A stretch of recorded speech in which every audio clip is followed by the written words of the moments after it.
This video is circulating on the media, and after listening carefully, I'm taking it very personal. So listen. Africa, historically, sub-Saharan Africa, has been fundamental to the global prosperity of the advanced countries. What he's trying to simply say is that we are the reason and the cause of their prosperity. Let's go. Okay, and Africa had a role to play. It has a role as a raw material producer. We will not allow sub-Saharan Africa to escape that. Okay, we do everything to keep sub-Saharan Africa where it is, also impoverished. It's absolutely vital for the prosperity of everyone else. Which means that we Africans can only be at the raw material producing stage without having anything to do with finished product. In other words, we can't produce or manufacture anything like what China is doing. Let's get clear about that.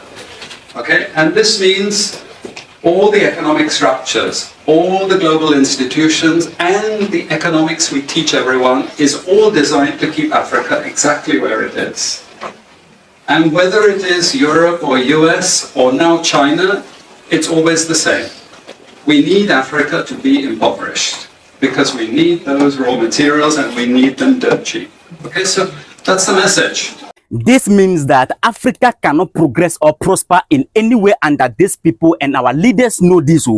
They are fully aware of this. You see, he said that's the message. This is how they are molding and raising their youths against the progress of Africa. This is why they grow up with the same agenda to keep us where we are, state of no progress. Because if Africa does do something different, I assure you living standards of all those in Europe and North America and Asia is going to fall. Okay? And that is a big price to pay.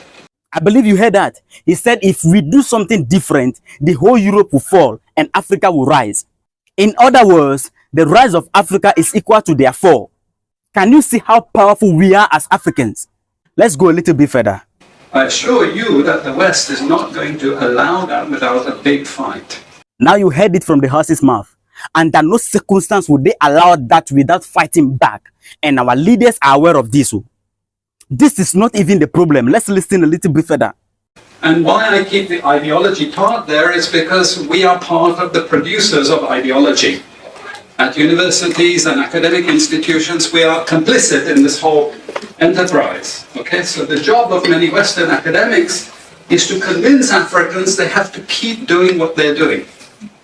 Okay, and to show them it's your fault that you're poor. It's not our fault. It's your fault that you're poor. You know, so this is what we do in academic institutions.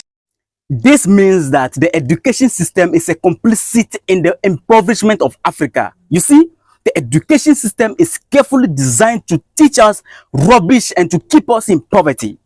So practically, we can say that we are being run by deceptive enterprises. And through these enterprises, Africa is being blamed every day. They know what they are doing. Check the Western media. They are always blaming Africa for our economic crisis. Meanwhile, they are the main character behind it. This is the sad reality of Africa. And our leaders know this. Akufo-Addo is aware of this. All African leaders are aware of this. But because it favored their bank account and their pocket, they sold us out to this unfortunate system. We can't continue like this, fellow Africans. It is time we wake up and start voicing out against these criminals.